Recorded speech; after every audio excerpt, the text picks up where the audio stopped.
আসসালামু আলাইকুম। 18 বাংলা সংবাদে সবাইকে স্বাগত জানাচ্ছি। নাজিদ শাহরিন। শুরুতে বিআরবি কেবল সংবাদ শিরোনাম। ইরানকে সম্পূর্ণ ধ্বংসে শনিবার রাতে দেশটিতে কঠোর হামলার হুঁশিয়ারি মার্কিন প্রেসিডেন্ট ট্রাম্পে জানালেন, পেন্টাগনের হামলায় 42টি ইরানি যুদ্ধজাহাজ ডুবেছে। যুক্তরাষ্ট্রের কাছে কখনই আত্মসমর্পণ করবে না তেহরানে ইরানি প্রেসিডেন্টের ঘোষণা। শত্রুদের কবরে পাঠানোর শপথ। প্রতিবেশী দেশে হামলায় দুঃখ প্রকাশ। রাজধানীর পাম্পগুলোতে যানবাহনে ভিড়, অবৈধ মজুদ ও অনিয়ম ঠেকাতে মোবাইল কোর্ট নামছে। সোমবার জ্বালানি তেলবাহী দুটি জাহাজ আসছে, জানালেন জ্বালানি মন্ত্রী। যুদ্ধ দীর্ঘায়িত হলে দেশে জ্বালানি তেলের দাম বাড়তে পারে আশঙ্কা সিপিডির। আজও মধ্যপ্রাচ্যগামী 20টি ফ্লাইট বাতিল, ক্ষতির মুখে বেসরকারি বিমান সংস্থাগুলো। পরিকল্পিত জাকাত বন্টনে 10 থেকে 15 বছরের মাঝে দেশ থেকে দরিদ্র দূর করা সম্ভব বলে মনে করেন প্রধানমন্ত্রী। অতিরিক্ত মুনাফা করে মানুষকে কষ্ট না দেওয়ার আহ্বান। এবং সংসদের অতীত নেতিবাচক সংস্কৃতি থেকে বেরিয়ে আসতে চায় বিএনপি, জানিয়েছেন স্বরাষ্ট্রমন্ত্রী। প্রাণবন্ত সংসদে নবীনরা ইতিবাচক ভূমিকা রাখতে পারে আশাবাদী তথ্যমন্ত্রী। শুনছিলেন বিআরবি কেবল সংবাদ শিরোনাম, এবারে বিস্তারিত। শুরুতেই ইরান আমেরিকা যুদ্ধ প্রসঙ্গ। ইরানকে সম্পূর্ণ ধ্বংসে শনিবার রাতে দেশটিতে কঠোর হামলার হুঁশিয়ারি দিয়েছেন যুক্তরাষ্ট্রের প্রেসিডেন্ট ডোনাল্ড ট্রাম্প। ট্রুথ সোশ্যালের এক বার্তায় তিনি বলেন, তেহরান এতটাই কোণঠাসা হয়ে পড়েছে যে প্রতিবেশী দেশের কাছে ক্ষমা চাইছে, কিন্তু তাদের বিন্দুমাত্র ছাড় দেওয়া হবে না বলে সাফ জানিয়েছেন তিনি। এদিকে এদিন ফ্লোরিডার শিল্ড অফ আমেরিকা সামিটের বক্তব্যে ট্রাম্প দাবি করেন, পেন্টাগনের হামলায় 42টি ইরানি যুদ্ধজাহাজ ধ্বংস হয়েছে। তিনি আরও দাবি করেন, পরমাণু অস্ত্র তৈরি দ্বার প্রান্তে ছিল তেহরান। হামলা না চালালে বিশ্বজুড়ে ভয়াবহ পরিণতি ডেকে আনতে পারত। ওদিকে সিএনএনকে ইরানের এক কর্মকর্তা জানিয়েছে, তার দেশও পাল্টা হামলা চালাতে বদ্ধপরিকর। এছাড়া আইআরজিসি হুমকি দিয়েছে, আরব সাগরে কোনো আমেরিকান যুদ্ধজাহাজ প্রবেশ করলে সেটিকে সাগরে ডুবিয়ে দেওয়া হবে। The result, and it's been amazing. We've knocked out 42 Navy ships, some of them very large, in 3 days. That was the end of the Navy. We knocked out their Air Force. We knocked out their communications, and all telecommunications is gone. মার্কিন Israeli আগ্রাসনের মুখে পিছু না হঠাৎ চূড়ান্ত ঘোষণা দিয়েছে Tehran. যুদ্ধের 8ম দিনে আকাশপথে ইসরায়েলি তাণ্ডব চললেও জর্ডান সহ বিভিন্ন দেশে মার্কিন প্রতিরক্ষা ব্যবস্থার অহংকার গুঁড়িয়ে দিয়েছে ইরান। ডোনাল্ড ট্রাম্পের হত্যার হুমকির জবাবে ইরানের প্রেসিডেন্ট স্পষ্ট হুঙ্কার, আত্মসমর্পণের স্বপ্ন শত্রুরা কবরে নিয়ে যাবে। তবে ড্রোন ও ক্ষেপণাস্ত্র হামলা চালানোয় প্রতিবেশীদের কাছে দুঃখ প্রকাশ করেছেন মাসুদ পেজেশকিয়ান। আর এর জেরে দ্বন্দ্ব প্রকাশ পেয়েছে সরকার ও সামরিক বাহিনীর মধ্যে। জাহিদুল আলমের রিপোর্টে বিস্তারিত। যুদ্ধের 8ম দিনে মধ্যপ্রাচ্যের আকাশে যখন বারুদের গন্ধ, তখন সামাজিক যোগাযোগ মাধ্যমে মার্কিন প্রেসিডেন্ট ডোনাল্ড ট্রাম্পের দাবি, মার্কিন ও ইসরায়েলি হামলায় কোণঠাসা ইরান প্রতিবেশীদের কাছে করেছে কৌশলগত আত্মসমর্পণ। তবে ট্রাম্পের এই দাবির পেছনে রয়েছেন ইরানের প্রেসিডেন্ট মাসুদ পেজেশকিয়ান।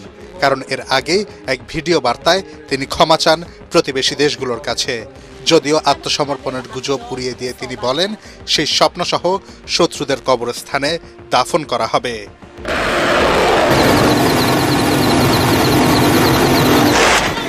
এরপরেই প্রকাশ্যে আসে ইরানের সরকার ও সামরিক বাহিনীর দ্বন্দ্ব। প্রেসিডেন্ট পেজেশকিয়ান প্রতিবেশী দেশে হামলা বন্ধের ঘোষণা দিলেও কাতারে প্রতিহত হয় ইরানের ক্ষেপণাস্ত্র। দেশটির সর্বোচ্চ নেতার অনুপস্থিতিতে প্রেসিডেন্ট প্রতিবেশীদের সাথে সম্পর্ক টিকিয়ে রাখতে চাইলেও যুদ্ধের মশাল এখন বিপ্লবী গার্ড বাহিনীর হাতে। আইআরজিসি জানিয়েছে, প্রতিবেশী দেশগুলোর সব মার্কিন ও ইসরায়েলি ঘাঁটি তাদের প্রাথমিক লক্ষ্যবস্তু। অর্থাৎ সুর নরম করলেও রণাঙ্গন থেকে এখনও এক চুলো সরছে না তেহরান। এরই মধ্যে পেন্টাগন স্বীকার করেছে, তেহরানের হামলায় ধ্বংস হয়েছে তাদের $300 মিলিয়ন থার্ড রাডার সিস্টেম। এদিকে ইরানের স্মরণকালে সবচেয়ে বড় হামলা চালিয়েছে ইসরায়েল। তেহরান ও ইস্পাহানে একসাথে ৮০টি যুদ্ধবিমান দিয়ে বৃষ্টির মতো বোমা ফেলেছে দখলদাররা। ধ্বংসস্তূপের উপর দাঁড়িয়েই তেহরানের বাসিন্দারা জানান, দেশ রক্ষায় আর এক বিন্দু ছাড় নয়। আঘাত শুধু তেহরানেই নয়, পাল্টা জবাবে কেঁপে উঠেছে ওয়াশিংটনের বুকও।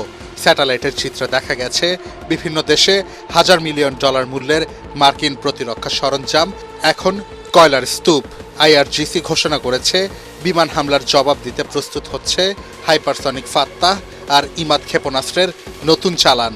শুধুমাত্র সংযুক্ত আরব আমিরাতেই শনিবার বিকেল পর্যন্ত ছোড়া হয় ১৬টি ক্ষেপণাস্ত্র ও ১২১টি ড্রোন। অব্যাহত হামলায় ওমান ছাড়া মধ্যপ্রাচ্যের সব দেশেই আতঙ্ক বিরাজ করছে। পালাচ্ছে মার্কিন কর্মীরা। সংঘাতের সরাসরি প্রভাব পড়েছে বিশ্ব অর্থনীতি ও যোগাযোগে। নিরাপত্তার খাতিরে অধিকাংশ বাণিজ্যিক বিমান এখন ইরানের আকাশপথ এড়িয়ে চলছে। আইআরজিসি বলছে তারা দীর্ঘমেয়াদী যুদ্ধের জন্য প্রস্তুত। এখন লক্ষ্য একটাই, শুধু ইরান নয়, গোটা মধ্যপ্রাচ্য দখলদার মুক্ত করা। জাহিদুল আলম, এটিএন বাংলা। দেশে জ্বালানি তেলের যথেষ্ট মজুদ রয়েছে, সংকট এড়াতে রেশনিং ব্যবস্থা নেওয়া হয়েছে বলে জানিয়েছেন বিদ্যুৎ ও জ্বালানি মন্ত্রী ইকবাল হাসান মাহমুদ টুকু। প্রধানমন্ত্রীর সাথে বৈঠক শেষে ব্রিফিংয়ে তিনি জানান, সোমবার বিদেশ থেকে জ্বালানি তেলবাহী দুটি জাহাজ দেশে পৌঁছবে। অবৈধ মজুদ ও অনিয়ম ঠেকাতে কাল থেকে মোবাইল কোর্ট পরিচালনার কথাও জানান মন্ত্রী। এদিকে ছুটির দিনেও রাজধানীর পেট্রোল পাম্পগুলোতে যানবাহনের উপচে পড়া ভিড় দেখা গেছে। রেশনিং পদ্ধতিতে তেল বিক্রিতে রাইড শেয়ার করে জীবিকা নির্বাহ করা মানুষেরা পড়েছেন বিপাকে। বিস্তারিত জানাচ্ছেন মুশফিকুর রহমান। পরিবাগের এই রিফুয়েলিং পাম্পে তেল নিতে আসা মোটরসাইকেল এবং প্রাইভেট কারের লাইন শাহবাগ মোড় ছাড়িয়ে গিয়ে ঠেকেছে কাঁটাবনে। অফিসে ঢোকার সময় শেষ, তবে শেষ হয়নি তেলের লাইন।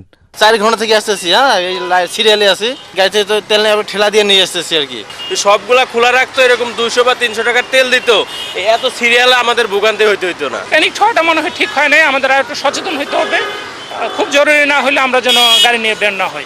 রেশনিং পদ্ধতিতে একবারে প্রতিটি motorcycle 2 litre, private car 10 litre এবং জিপ পিকআপ পাবে 20 থেকে 25 লিটার তেল। এতে রাইড শেয়ার করে সংসার চালানো মানুষগুলো পড়েছে বেশি বিপাকে। সারাদিন চালানো যাচ্ছে না, যে তেল দিচ্ছে, এরপরে আবার লাইনে এসে দাঁড়াইতে হচ্ছে আমাদেরকে। 150-200 কিলো চালাইতে হয়, তো সেই হিসাবে কি 2 লিটারে হয়? আমাদের মিনিমাম 5 লিটার তেল লাগে। এদিকে ডিপো বন্ধ থাকায় বন্ধ রয়েছে রাজধানীর অনেক পেট্রোল পাম্প। এতে একাধিক পাম্পে ঘুরেও তেল না পেয়ে ক্ষোভ জানিয়েছেন অনেকেই। সারাদিন আমি 3-4টা পাম্প ঘুরলাম, এখনো পর্যন্ত তেল নিতে পারি নাই। আপনার 5 লিটার থাকলে আপনি 2 লিটার করে দিয়ে দেন, 1 লিটার থাকুক, কিন্তু সেটা করবে না। সবাই একযোগে পাম্পটা বন্ধ করে দিচ্ছে, যখন দাম বাড়বে তখন ছাড়বে। এমন পরিস্থিতিতে প্রধানমন্ত্রীর সাথে বৈঠক শেষে বিদ্যুৎ ও জ্বালানি মন্ত্রী বলেন, জ্বালানি তেল নিয়ে কোনো সংকট নেই, পরিস্থিতি মোকাবেলায় তৎপর রয়েছে সরকার। আমার মজুদ আছে, কিন্তু ওই যুদ্ধ কবে থামবে কেউ তো আমরা জানি না। তা আগে থেকে আমার ঘর ঠিক করতে হবে না, সঞ্চয়তে রাখতে হবে না? সেই জন্য আমরা এই সঞ্চয়টা করছি। আমাদের আরও 2টো ভ্যাসেল আসছে 9 তারিখে, সুতরাং আমাদের যে শর্টেজ পড়ার কোনো সুযোগ নাই।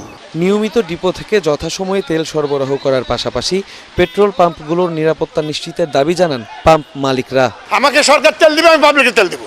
সরকারি যদি তেল না আমাকে আজকে না দেয়, তা আমি পাবলিকে কিভাবে বুঝাবো? আমাদেরকে পর্যাপ্ত নিরাপত্তা না দিলে আমরা তেল উঠাবোই না, পাম্প তালা মেরে সব চলে যাবে। অযথা প্রয়োজনের অতিরিক্ত জ্বালানি মজুত করে সংকট দেখা দেওয়ার আগেই সংকট তৈরি না করার আহ্বান জানান সংশ্লিষ্টরা। মুশফিকুর রহমান, এটিএন বাংলা, ঢাকা। মধ্যপ্রাচ্যে যুদ্ধ দীর্ঘায়িত হলে দেশে জ্বালানি তেলের দাম বাড়তে পারে বলে আশঙ্কা করছেন সিপিডির নির্বাহী পরিচালক ডক্টর ফাহমিদা খাতুন। বিশ্ববাজারে দাম বাড়লে ভর্তুকি দিতে গিয়ে বাড়তি চাপ নিতে হবে সরকারকে। রাজধানীতে ডিবেট ফর ডেমোক্রেসি বিতর্ক প্রতিযোগিতায় এসব কথা বলেন তিনি। বিনিয়োগ ও কর্মসংস্থানে ব্যবসায়ীদের আস্থায় আনার তাগিদ ডিবেট ফর ডেমোক্রেসির চেয়ারম্যান হাসান আহমেদ চৌধুরী কিরণের। মিজান শাহজাহানের রিপোর্ট। জনপ্রত্যাশা পূরণে অর্থনৈতিক স্থিতিশীলতা নিয়ে ডিবেট ফর ডেমোক্রেসির সংসদীয় পদ্ধতির বিতর্ক প্রতিযোগিতা। সরকারি দল প্রাইমেসি ইউনিভার্সিটি ও বিরোধী দল ঢাকা ইন্টারন্যাশনাল ইউনিভার্সিটি। আমরা অলরেডি স্পিকার নিউজে দেখেছি যে বাস মালিকরা হচ্ছে টিকেটের টাকা বাড়াতে চাচ্ছে। মাননীয় স্পিকার দৃঢ় পদক্ষেপ গ্রহণ করেছে মাননীয় স্বরাষ্ট্রমন্ত্রী সালাউদ্দিন আহমেদ। বিতর্কের মূল্যায়ন পর্বে সিপিডির নির্বাহী পরিচালক ডক্টর ফাহমিদা খাতুন বলেন, মধ্যপ্রাচ্য পরিস্থিতি মোকাবেলায় সরকারকে কৌশলী হতে হবে, অপরাধীদের শাস্তির আওতায় আনতে হবে, তবে নিরপরাধ ব্যবসায়ীদের হয়রানি বন্ধ করতে হবে। অলরেডি উচ্চ মূল্যস্ফীতির মধ্যে রয়েছে। উচ্চ মূল্য তেল কিনতে হলে তাহলে কিন্তু মূল্যস্ফীতিটা আরো উস্কে যেতে পারে। আর যদি সরকার তেলের দাম নাও বাড়ায়, তার মানে হচ্ছে সরকারকে ভর্তুকি দিতে হবে, সরকারের আবার কোষাগার থেকে অর্থ নিতে হবে। তা আমাদের তো সরকারের রাজস্ব খুবই কম, রাজস্ব ব্যবস্থার মধ্যে এমনিতেই একটা চাপ রয়ে গেছে। ছায়া সংসদের স্পিকার হাসান আহমেদ চৌধুরী কিরণ বলেন, অর্থনৈতিক সংকট কাটাতে ব্যবসায়ীদের আস্থায় আনা জরুরি। ব্যবসায়ীদেরকে আস্থায় এনে তাদের বিরুদ্ধে যে ঢালাও মামলা করা হয়েছে সেই ঢালাও মামলাকে প্রত্যাহার করে এবং তাদেরকে ব্যাংক হিসাবে জব্দ করা হয়েছে, জব্দ ব্যাংক হিসাব তাদেরকে ফিরিয়ে দিয়ে যারা বিদেশে অবস্থান করছে, বড় বড় ব্যবসায়ীরা যারা দেশে আসতে পারছে না, তাদেরকে দেশে ফিরিয়ে নিয়ে বাংলাদেশের অর্থনীতিকে পুনরুদ্ধার করবার জন্য ব্যবসায়ীদেরকে আস্থা নিয়ে তাদের মধ্যে স্বস্তি দিতে পারলে আমরা মনে করি বাংলাদেশের ব্যবসা বাণিজ্য বিনিয়োগের অগ্রগতি অনেকখানি এগিয়ে যাবে। তারা বলেন, পুঁজিবাজার দুর্বল হওয়ায় ব্যাংকের উপর নির্ভর করছে দেশের অর্থনীতি। অতীতে ব্যাংকিং খাতে লুটপাট হলেও গভর্নর নীরব দর্শকের ভূমিকায় ছিল। ইচ্ছাকৃত ঋণ খেলাপি, যে তারা ঋণ নিয়েছে কিন্তু তারা কিন্তু সেটা বিনিয়োগ করেনি, বরং সেই অর্থটা দেশের বাইরে চলে গিয়েছে বিভিন্ন উপায়ে। বাংলাদেশ ব্যাংকের চোখের সামনে দিয়ে হয়েছে, তারা অনেকটা নীরব দর্শকের মতোই ভূমিকা পালন করেছে। এখনই কিন্তু নতুন গভর্নরকে নিয়ে তার কর্মপরিকল্পনা, তার চিন্তা ভাবনা সবকিছুকে নিয়ে কিন্তু এখন আমাদের বলবার সময় আসেনি। আমরা আশা করব তিনি একটা সুশাসন যদি কায়েম করতে না পারেন, তিনি আর্থিক খাতে শৃঙ্খলা ফিরিয়ে আনতে না পারেন, ব্যবসায়ীদেরকে যদি আস্থা না আনতে পারেন, তখন আমরা নতুন গভর্নরকে সমালোচনা করব। সংসদে উত্থাপিত প্রস্তাবটি পাশ হওয়ায় বিতর্কে বিজয়ী হয় সরকারি দল prime Asia university. Mizan Shahjahan, ATN Bangla, Dhaka. যুদ্ধের কারণে মধ্যপ্রাচ্য জুড়ে অস্থিতিশীলতায় আজও বাতিল হয়েছে 20টি ফ্লাইট। এতে মধ্যপ্রাচ্যে বাতিল হওয়া ফ্লাইটের সংখ্যা দাঁড়ালো 268টিতে। বারবার ফ্লাইট বাতিলের চরম অনিশ্চয়তা ও ভোগান্তি তৈরি হয়েছে যাত্রীদের মাঝে। বারবার ফ্লাইট বাতিলে ক্ষতির মুখে বেসরকারি বিমান সংস্থাগুলো, চাইলেন সরকারি সহযোগিতা। তরিক ইসলামের রিপোর্ট। হামলা পাল্টা হামলার মধ্য দিয়ে অষ্টম দিনে গড়িয়েছে ইরান যুক্তরাষ্ট্র ইসরায়েল যুদ্ধ। মধ্যপ্রাচ্য জুড়ে চলমান অস্থিরতায় এরই মধ্যে ঢাকা থেকে উপসাগর অভিমুখে বাতিল হয়েছে 268টি ফ্লাইট। বারবার ফ্লাইট বাতিল হওয়ায় চরম অনিশ্চয়তা তৈরি হয়েছে মধ্যপ্রাচ্যগামী যাত্রীদের মাঝে। আজকে 7টা বাজে আমার ফ্লাইট, তারা বললো যে হয়তো ফ্লাইট হবে না, কিছুই বলতেছে না। ইউজ বাংলা আজ 5:35 ফ্লাইট আছে, এখন ক্যান্সেল হয়ে গেছে। দুবাইতে ছিলাম নাকি, তো ওখানে ছুটিতে আসছি বাড়িতে, ছুটি শেষে এখন টিকিট কাটছি, কাটার পরও একটা মিসিং হয়েছে। ফ্লাইট ক্যান্সেল হয়ে যায় এভাবে করতে করতে খুব হয়রানির শিকার হয়েছে। দীর্ঘমেয়াদে যুদ্ধ চলমান থাকায় এবং একাধিকবার ফ্লাইট বাতিল হওয়ায় ক্ষতির মুখে বেসরকারি বিমান সংস্থাগুলো। একটা এয়ারক্রাফট যখন র্যাম্পে কিংবা রানওয়েতে আমাদের এয়ারপোর্টে যখন পার্কিং অবস্থা থাকে, তখন কিন্তু আমাদের প্রতি ঘন্টা বেসিস কিন্তু আসলে আমাদেরকে চার্জ পে করতে হয় রেগুলেটরি অথরিটিকে। আমাদের প্রত্যেকটা চার্জই বহাল আছে, বাট সেখানে ইনকাম যদি না থাকে আসলে it's very difficult to sustain. Because যে আমরা কোভিডের সময় দেখেছি এই ধরনের ঘটনা যখন ফেস করেছে সারা ওয়ার্ল্ডে অনেক এয়ারলাইন্স কিন্তু তারা হয় চিরতরে বন্ধ হয়ে গেছে অথবা তাদের ব্যবসায়িকভাবে চরম একটা আর্থিক ক্ষতির সম্মুখীন হয়েছে। আমি বলবো যে অ্যাজ এ বাংলাদেশি ক্যারিয়ার হিসেবে বর্তমান অবস্থায় আমরা সেই ধরনের একটা আশঙ্কার জায়গা থেকে দেখছি। এদিকে সীমিত পরিসরে বিমান উঠানামা কার্যক্রম শুরু করেছে সংযুক্ত আরব আমিরাতের দুবাই বিমানবন্দর। তরিক ইসলাম, এটিএন বাংলা, ঢাকা। সঠিকভাবে জাকাত ব্যবস্থাপনা করতে পারলে দারিদ্র্য বিমোচনে ইসলামী বিশ্বে বাংলাদেশ মডেল হতে পারে বলে মনে করেন প্রধানমন্ত্রী তারেক রহমান। রাজধানীতে এক ইফতার মাহফিলে তিনি আরও বলেন, দারিদ্র্য বিমোচনে জাকাতের সুষ্ঠু ব্যবস্থাপনা নিয়ে সবাইকে নতুন করে ভাবতে হবে। বৈশ্বিক সংকটে সরকার কিছুটা সাধন করছে বলেও জানান প্রধানমন্ত্রী। বিস্তারিত জানাচ্ছেন ইয়াসিন রানা। রাষ্ট্রীয় অতিথি ভবন যমুনায় আলেম ওলামা ও এতিমদের নিয়ে ইফতার করেন প্রধানমন্ত্রী তারেক রহমান। এ সময় এতিমদের প্রতি দায়িত্ববান হতে সমাজের বিত্তশালীদের প্রতি আহ্বান জানান তিনি। পাশাপাশি সরকারের বেশ কিছু বাস্তবতাও তুলে ধরেন প্রধানমন্ত্রী। বিভিন্ন পরিস্থিতির কারণে যেমন গ্যাস, বিদ্যুৎ, জ্বালানি সহ বিভিন্ন ক্ষেত্রে ব্যয় সংকোচন এবং পিচ্ছতা সাধনের অংশ হিসাবেই এবারের রামাদানে আজ এবং গতকালের ইফতার মাহফিল সহ মোট 2টি ইফতার মাহফিলের আয়োজন করেছি আমরা। বৈশ্বিক পরিস্থিতির উন্নতি না হলে এবারের রামাদানে হয়তো আজকের এটি শেষ ইফতার মাহফিল আমাদের। তারেক রহমান বলেন, জাকাতের সুষ্ঠু ব্যবস্থাপনা করতে পারলে দারিদ্র্য বিমোচনে রোল মডেল হবে বাংলাদেশ। পরিকল্পিতভাবে জাকাত বন্টন করা গেলে দারিদ্র্য বিমোচনে জাকাত একটি যুগান্তকারী ভূমিকা পালন করতে পারে বাংলাদেশের দারিদ্র্য বিমোচনে। এমন বাস্তবতায় সরকার জাকাত ব্যবস্থাপনাকে আরও কার্যকর এবং লক্ষ্যভিত্তিক করার চিন্তা ভাবনা করছে।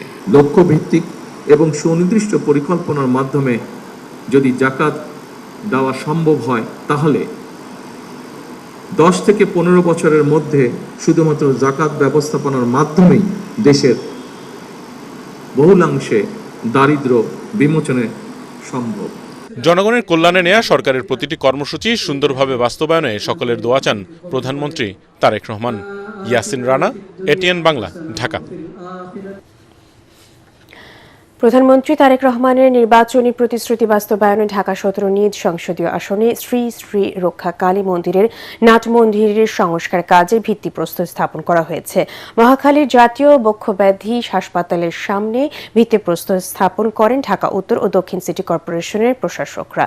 এ সময় দক্ষিণের প্রশাসক আব্দুল সালাম বলেন, সনাতন সম্প্রদায়ের কাছে দেয়া প্রতিশ্রুতি পূরণে কাজ করে যাচ্ছে প্রধানমন্ত্রী।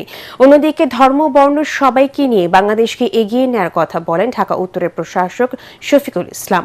অনুষ্ঠানে বিশেষ অতিথি ছিলেন বিএনপি চেয়ারম্যানের উপদেষ্টা ডাক্তার ফরহাদ হালিম ডোনার। অন্যান্যের মধ্যে আরও উপস্থিত ছিলেন গুলশান বনানী পূজা কমিটির সভাপতি JL ভৌমিক ও উপদেষ্টা প্রবীণ কুমার সাহা। প্রধানমন্ত্রীর সিট এইখানে কেউ কাজ না করে ফাঁকি দিতে পারবে? কোনো ফাঁকি দেয় কোনো মন্ত্রী কোনো প্রশাসক কারোই আমাদের ফাঁকি দেওয়ার কোনো সুযোগ নাই। প্রধানমন্ত্রী নির্বাচনী এলাকা ঢাকা শহরের সবচেয়ে একটা আদর্শ একটা মডেল নির্বাচনী এলাকা হবে। এমন কোনো সুযোগ সুবিধা নাই যেটা থেকে আপনারা বঞ্চিত হবেন। ধর্ম বর্ণ নির্বিশেষে এবং সাম্প্রতিক সম্প্রীতির দৃঢ় উদাহরণ সেটাতে সৃষ্টি করতে যাচ্ছেন, সেটা আপনাদের মাধ্যমে সারা দেশবাসী জানতে পারবে সেই প্রত্যাশা রেখে। এবং আমি আশা করি এই মন্দিরের যখন উদ্বোধন হবে আমি প্রশাসক মহোদয় এবং আমাদের ডোনার স্যারকে অনুরোধ করবো যে যদিও ছোট্ট পরিসরে প্রধানমন্ত্রী এসে এটা উদ্বোধন করেন। সংসদের অতীত নেতিবাচক সংস্কৃতি থেকে বেরিয়ে এসে বিএনপি একটি নতুন রাজনৈতিক সংস্কৃতি গড়ে তুলতে চায় বলে জানিয়েছেন স্বরাষ্ট্রমন্ত্রী সালাউদ্দিন আহমদ। দলীয় সংসদের দ্বিতীয় দিনের কর্মশালায় অংশ নিয়ে তিনি জানান, জাতির প্রত্যাশিত কার্যকর সংসদ নিশ্চিত করবে বিএনপি। তথ্যমন্ত্রী জহির উদ্দিন স্বপন জানান, সংসদকে প্রাণবন্ত রাখতে নবীন সংসদরা যাতে ইতিবাচক ভূমিকা রাখতে পারে তা নিশ্চিত করতেই এই উদ্যোগ। কামরুজ্জামান রাজীবের রিপোর্ট। ত্রয়োদশ জাতীয় সংসদ অধিবেশনকে সামনে রেখে দ্বিতীয় দিনের প্রশিক্ষণ কর্মশালায় অংশ নেন বিএনপির দলীয় সাংসদরা। চেয়ারম্যানের গুলশান কার্যালয়ে কর্মশালার উদ্বোধন করেন দলের মহাসচিব মির্জা ফখরুল ইসলাম আলমগীর। দ্বিতীয় দিনের প্রথম সেশনে অংশ নেন ঢাকা জেলা, ময়মনসিংহ, ফরিদপুর ও ঢাকা বিভাগের সাংসদরা। কর্মশালার দ্বিতীয় দিনেও যোগ দেন বিএনপি চেয়ারম্যান তারেক রহমানের কন্যা জাইমা রহমান। কর্মশালায় সংসদের কার্যপ্রণালী, আচরণবিধি, সংসদীয় কমিটিগুলোর কার্যক্রম সহ বিভিন্ন বিষয়ে প্রয়োজনীয় বিধিবিধানগুলো নতুন নির্বাচিত সংসদ সদস্যদের সামনে উপস্থাপন করা হয়। নতুন সাংসদদের সামনে অভিজ্ঞতার কথা তুলে ধরেন অভিজ্ঞ সাংসদরা। স্বরাষ্ট্রমন্ত্রী সালাউদ্দিন আহমদ জানান, পুরনো সংস্কৃতি থেকে বেরিয়ে জনগণের প্রত্যাশা পূরণে জাতীয় সংসদকে কার্যকর করতে চায় বিএনপি। নবীন সাংসদদের মধ্যে ভালো রাজনৈতিক ও সংসদীয় সংস্কৃতি গড়ে তোলাই প্রশিক্ষণ কর্মশালার লক্ষ্য।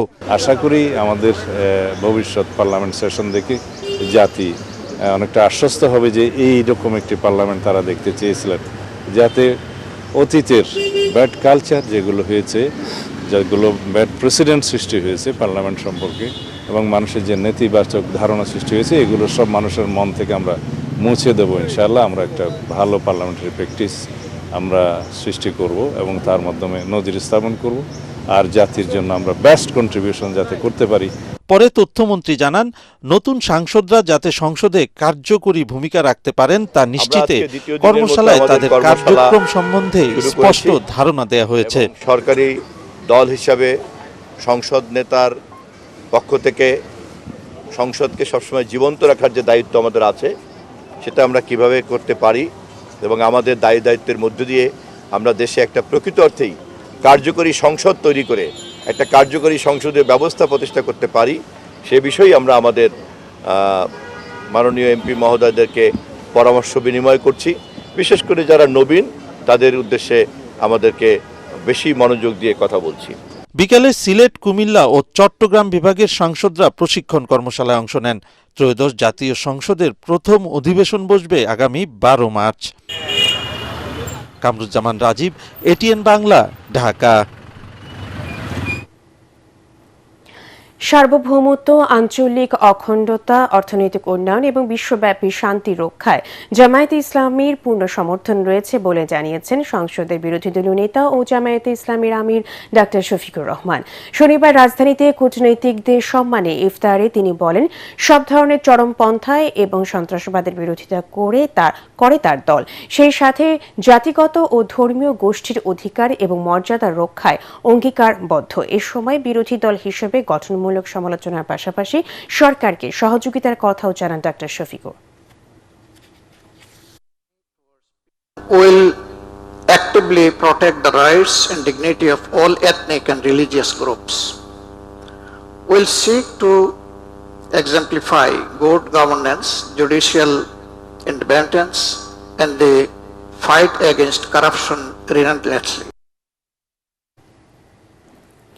শিগগিরই পরীক্ষামূলকভাবে ই-হেলথ কার্ড বিতরণ কার্যক্রম শুরু হবে বলে জানিয়েছেন স্বাস্থ্য প্রতিমন্ত্রী ডাক্তার এম এ মুহিত। রাজধানী সিডাপ মিলনায়তনে এক অনুষ্ঠানে তিনি বলেন, স্বাস্থ্য সেবায় রোগীদের বিড়ম্বনা কমাতে পর্যায়ক্রমে সবার হাতে ই-কার্ড তুলে দেওয়া হবে।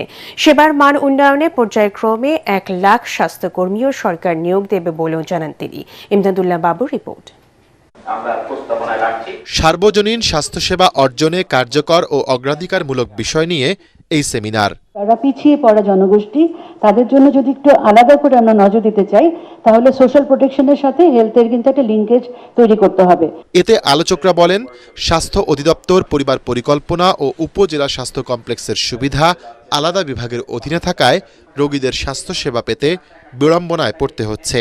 ইউনিয়ন লেভেলে আমাদের 3 ধারার প্রাইমারি হেলথ কেয়ার আছে, ডিজি হেলথ থেকে, একটা হচ্ছে যে ডিজি ফ্যামিলি প্ল্যানিং থেকে, আরেকটা হচ্ছে যে কমিউনিটি ক্লিনিক ট্রাস্ট থেকে। এখানে যে প্রচুর ওয়েস্টেজ হচ্ছে, খরচগুলোকে যদি আমরা ইন্টিগ্রেট করতে পারতাম তাহলে কিন্তু আমাদের আসলে ওখানে কিন্তু অতিরিক্ত বাজেট হয়তো বেশি প্রয়োজন হবে না। ফ্যামিলি ওয়েলফেয়ার সেন্টার আছে, ইউনিয়ন সাব সেন্টার আছে, কমিউনিটি ক্লিনিক আছে, এগুলোকে রিপারপাস করতে হবে। এই খাতে বিশাল খরচের প্রয়োজন নাই।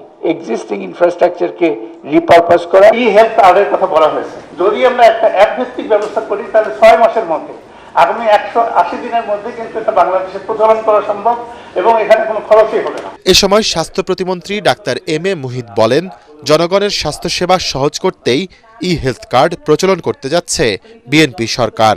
ই হেলথ কার্ড নিয়ে আমরা কাজ করা শুরু করব এবং প্রাথমিক পর্যায়ে হয়তো একটা পুরো জেলা কিংবা হয়তো দেখা গেল 3টা জেলার 3টা উপজেলাকে নিয়ে আমরা পুরো সিস্টেমটাকে পাইলটিং করব। তারপরে আমরা রোল আউট করব। 1 লক্ষ স্বাস্থ্যকর্মী, তার মধ্যে 80,000 থাকবে নারী স্বাস্থ্যকর্মী। এই বিষয়টাকে আমরা গুরুত্ব দিচ্ছি। হাসপাতালগুলোয় অপরিচ্ছন্নতা, দালালদের দৌরাত্ম্য এবং স্বাস্থ্যসেবা কর্মীদের অনুপস্থিতি সহ যে কোনো অব্যবস্থাপনা দূর করতে সরকার কঠোর বলে জানিয়েছেন প্রতিমন্ত্রী। অপরিষ্কার, ঢুকতেই যে আউটডোরের জায়গাটা, সেই জায়গায় যে ময়লা, সেই জায়গায়। ইমদাদুল্লাহ বাবু, এটিএন বাংলা, ঢাকা। দলের নাম ব্যবহার করে অনিয়ম দুর্নীতিতে জড়ালে কাউকে ছাড় দেওয়া হবে না বলে হুঁশিয়ারি দিয়েছেন ঢাকা মহানগর উত্তর বিএনপি আহ্বায়ক ও ক্রীড়া প্রতিমন্ত্রী আমিনুল হক। রাজধানীর মেরুলবাড্ডা ডিআইটি প্রজেক্টে ঢাকা 11 আসনের বিএনপি ও অঙ্গ সংগঠনের আয়োজনে ইফতার মাহফিলে তিনি একথা বলেন।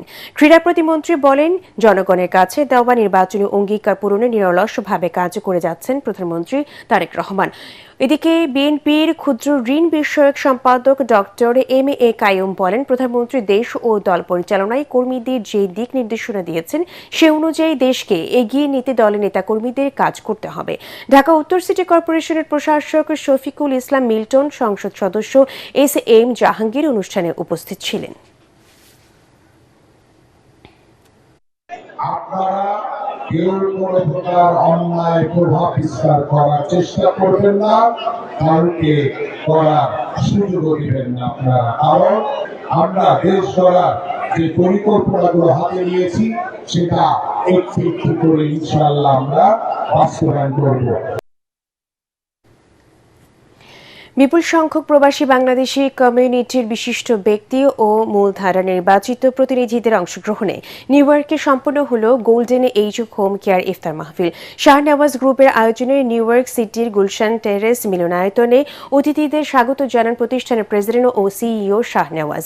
প্রতিষ্ঠানটির পরিচালক রানু নেওয়াজকে দেয়া হয় সম্মাননা স্মারক। এ সময় পবিত্র মাহে রমজানের গুরুত্ব তুলে ধরা হয়। পরে মুসলিম উম্মার শান্তি ও সমৃদ্ধি কামনা করে দোয়া করেন জামাইকা মুসলিম সেন্টারের পেশি ইমাম মাওলানা আবু জাফর বেগ ও মাওলানা মোহাম্মদ শহীদুল্লাহ।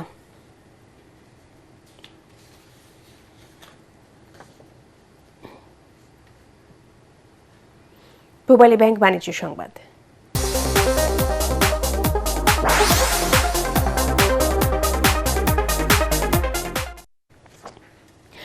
ইরানের বিরুদ্ধে যুক্তরাষ্ট্র ও ইসরায়েলের হামলার আগে হরমুজ প্রণালী ও ওমান উপসাগর পেরিয়ে আসা 15টি জাহাজ চট্টগ্রাম বন্দরে পৌঁছাতে শুরু করেছে। হরমুজ প্রণালী বন্ধ ঘোষণার আগে এসব জাহাজ পথ অতিক্রম করে বাংলাদেশের উদ্দেশ্যে রওনা হয়েছিল। চট্টগ্রাম বন্দরে পৌঁছানোয় এবং পথে থাকা এসব জাহাজের মধ্যে 4টিতে তরলীকৃত প্রাকৃতিক গ্যাস এলএনজি, 2টিতে তরলীকৃত পেট্রোলিয়াম গ্যাস এলপিজি এবং 9টিতে সিমেন্ট শিল্পের কাঁচামাল ক্লিংকার রয়েছে। সব মিলিয়ে 15টি জাহাজে প্রায় 7.5 লাখ টন পণ্য রয়েছে। এর মধ্যে 12টি জাহাজ ইতিমধ্যে বন্দরে পৌঁছেছে, বাকি 3টি এই সপ্তাহে পৌঁছানোর কথা রয়েছে। আন্তর্জাতিক সংবাদ।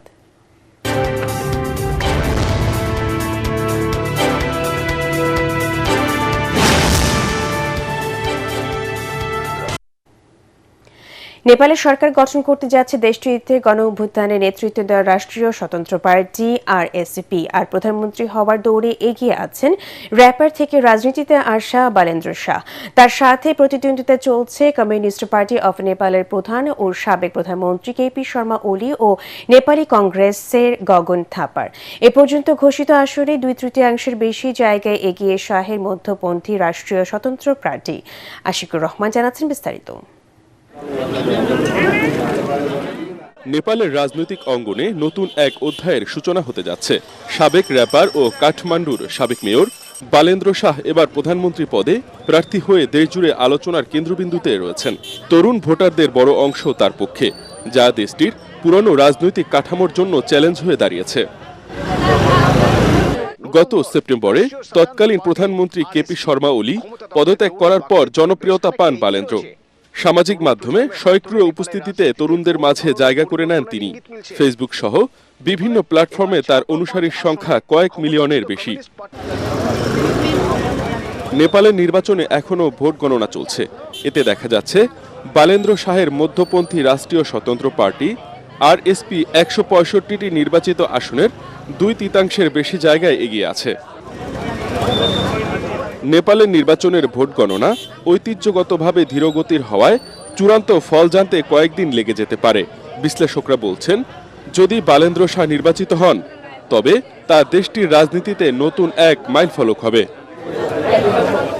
আশিকুর রহমান, এটিএন বাংলা।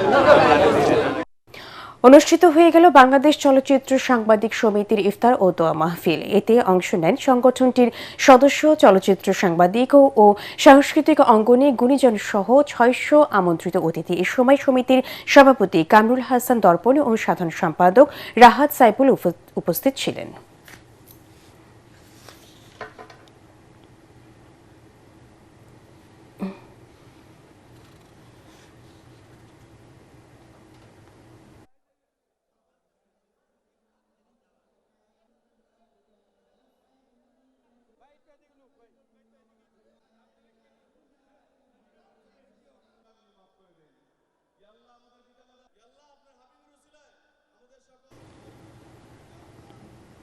রাজধানীর বিশ্ব সাহিত্য কেন্দ্রে নারী দিবস উপলক্ষে আলোচনার সভা ও গ্লোবাল স্টার উইমেন্স অ্যাওয়ার্ড 2025 অনুষ্ঠিত হয়েছে। নারীর বিকাশ, নারী জয়, ছড়িয়ে পড়ুক বিশ্বময়, এই প্রতিপাদ্যে বিভিন্ন ক্যাটাগরিতে নারীদের অ্যাওয়ার্ড তুলে দেয় গ্লোবাল স্টার কমিউনিকেশন। অনুষ্ঠানে অন্যান্যের মধ্যে 18 বাংলার অনুষ্ঠান ও সম্প্রচার উপদেষ্টা তাশরিক আহমেদ উপস্থিত ছিলেন।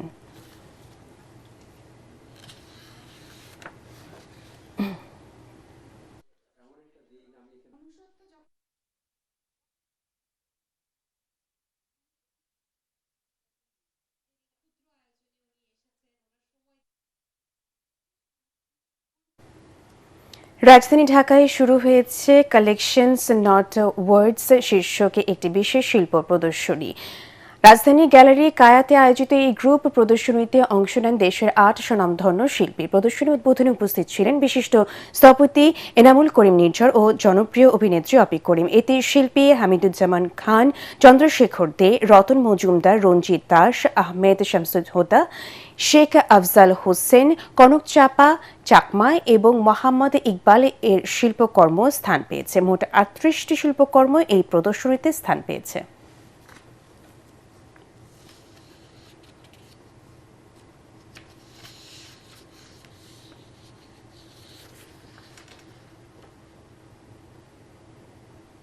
খেলার খবর।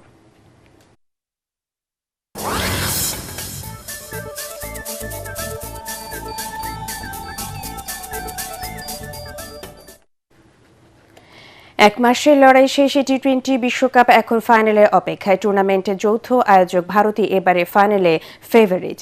তবে দ্বিপাক্ষিক সিরিজে আধিপত্য দেখার ভারতের গলার কাটা হয়ে দাঁড়িয়েছে পরিসংখ্যান, কারণ তারা কখনোই কিউইদের টি-20 বিশ্বকাপে হারাতে পারেনি। কেবল তাই নয়, এখন পর্যন্ত 2টি আইসিসি ইভেন্টের ফাইনালে জিতেছে নিউজিল্যান্ড। 2000 সালে আইসিসি চ্যাম্পিয়ন্স ট্রফি এবং 2021 সালে বিশ্ব টেস্ট চ্যাম্পিয়নশিপের ফাইনালে জয় পায় কিউইরা। দুবারই তারা পরাজিত করেছিল ভারতকে। অর্থাৎ এখন পর্যন্ত ফাইনালে ভারতের বিপক্ষে ভাগ্যটা নিউজিল্যান্ডের পাশে থাকছে। সেই সঙ্গে টি-20 বিশ্বকাপে 3 ম্যাচের সবকটিতে জিতেছে নিউজিল্যান্ড। আহমেদাবাদে রোববার বাংলাদেশ সময় সন্ধ্যা 7:30টায় শিরোপার মঞ্চে মুখোমুখি হবে ভারত ও নিউজিল্যান্ড।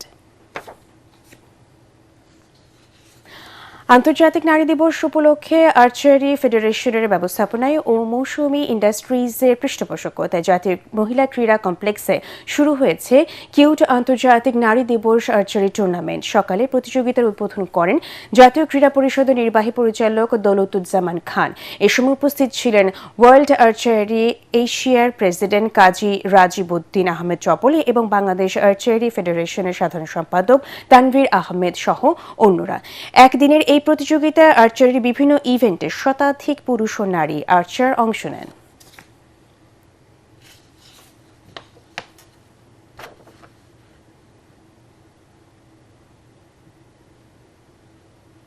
শেষ করব প্রাণের মেলার খবর দিয়ে। বাংলা একাডেমি প্রাঙ্গণ ও সোহরাওয়ার্দী উদ্যান জুড়ে অমর 21শে বই মেলায় এবারও অংশ নিয়েছে দেশের নামকরা প্রকাশনা সংস্থা থেকে শুরু করে নতুন প্রকাশকরাও। সাজানো গোছানো স্টল, নতুন বইয়ের প্রচ্ছদ আর লেখক পাঠকদের আগমন কিছুটা থাকলেও বিক্রি অঙ্ক আশানুরূপ নয়। মেলার শেষ দিকে বেচা বিক্রি বাড়বে প্রত্যাশা বিক্রেতাদের। এদিকে বার্জার পেইন্টস বাংলাদেশের chief marketing officer Salauddin Ahmed বলেন, বইমেলার পরিবেশকে শৈল্পিক রঙে রাঙিয়ে তোলাই ছিল তাদের লক্ষ্য। রিপোর্ট করছেন ঐশী গোস্বামী প্রমা।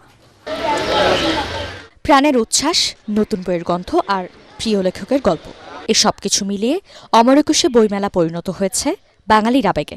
তবে এবারের বইমেলায় নেই চিরচেনা সেই দর্শনার্থীদের ভিড়। বিক্রির খাতায়ও সাড়া নেই তেমন।